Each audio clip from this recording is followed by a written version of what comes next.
Hello, good morning. আজকেও সকালে উঠতে লেট হয়ে গেছে, 11:30টার দিকে উঠেছি। উঠে প্রথমে বিছানার চাদরটা চেঞ্জ করে নিলাম।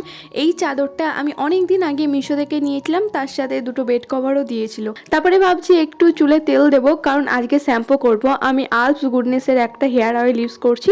কিছুক্ষণ এটা রেখে দিয়ে তারপরে শ্যাম্পু করে নেব। এদিকে সকালবেলা যে জলটা খাই, মানে গরম জলে লেবু মধু সেটা বানিয়ে নিলাম। সেটাই সবার প্রথমে খেয়ে নিলাম। কালকে রাতে বেশ কিছু ড্রাই ফ্রুটস ভিজিয়ে রেখেছিলাম, তবে পেস্তাগুলো অনেক দিন আগে কিনে রেখেছিলাম, দেখছি সেগুলো পচে পচে গেছে, সেগুলো আজকে ফেলে দিতে হবে। এদিকে মা 1 কাপ গরম চা করে দিয়েছে, সেটা খেলাম। মা দেখছে এদিকে রান্না করে কুমড়ো ভাজা করছে। ওদিকে রান্না করতে করতে আমাকে ব্রেকফাস্ট দিয়ে দিল। ব্রেকফাস্টে ছিল ভেজা ভাত, তেল, লবণ, কিছুটা চানাচুর। আর এদিকে দেখছি মা আজকে বাঁধাকপির তরকারি রান্না করছে। আর আজকে আমার আমের চাটনি করেছিল, তাই আমাকে একটু টেস্ট করতে দিয়েছে, কিন্তু চাটনিটা এত টক তোমাদের কি আর বলবো। আজকে ছিল হচ্ছে শনিবার।